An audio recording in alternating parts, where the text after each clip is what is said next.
د پاکستان د پوج د پخوانی سرلښکر جنرال لیټر قمر جاوید باجوا یو داسې ویډیو نن سبا په سوشل میډیا کې وایرل شوی چې په هغه کې باجوا د خپل مرمن سره په یو بهرني ملک ښکاری او په دې موقع ویډیو کې د یو چا غږ اوریدل کیږي چې باجوا ته ډېرې سپکې ستغې وایي. د ویډیو په خورېدو سره په سوشل میډیا باندې ډېر غبرګونونه خو مخې ته راغلي دي. د ویډیو د حقیقت تصدیق تر اوسه نه دی شوی، خو میډیا په تصویر کې د موجودو نښو نښانو ترمه او د ګوګل میپ په مرسته دا موندلي چې د باجوا د ویډیو د فرانس په انسی ښار کې چې ایټلي او سویټزرلند ته نږدې پروت ریکارډ شوی ده.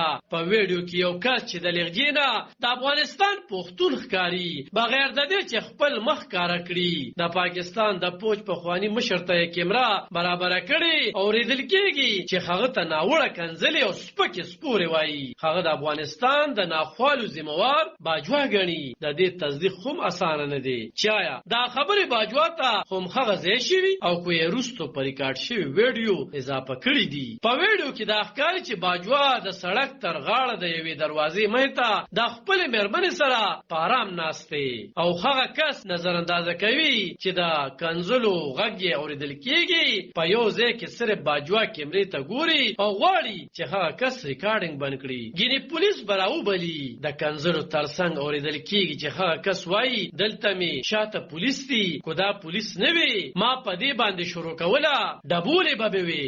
بیا د افغانستان د بربادۍ ذمہوار باجوا ګرځوي او زیاتوي دا سلويخ کاله وی افغانستان کې جهاد روا دی او خپل لور یې چې د هغه سرتور سرګرځي. په امریکا کې میش پاکستانی سیاسي سیړونکو ډاکټر محمد تقی چې د پوج د تګلارو او رویو ناقد هم پاتې شوی دی. د دې ویډیو په حواله سره په خپل ټوئیټر کې لیکلی دی چې هر کم په خواني چارواکي په ذاتی جون کې هغه يرول سخت د غندري وړ عمل دی. د دې سره سره د جنرال باجوا دا خبره چې زه د پوج سرلښکر نه يم تر دې زیاته ذلت امیزه جمله خو بشاید جنرال نیازی هم نوی ویلي. جنرال نیازی د پاکستان هغه پوځي کمانډرو چې د بنگلاديش په جنگ کې د هندستان پوځیانو ته تسلیم شو. د محمد پایم پنوم یو پاکستانی خبريال وایي چې د قمر جاوید باجوا سره په فرانس کې د یو پښتون رویه د پښتنو د روایتو خلاف ده. هغه لیکلي چې دا کس صرف پښتو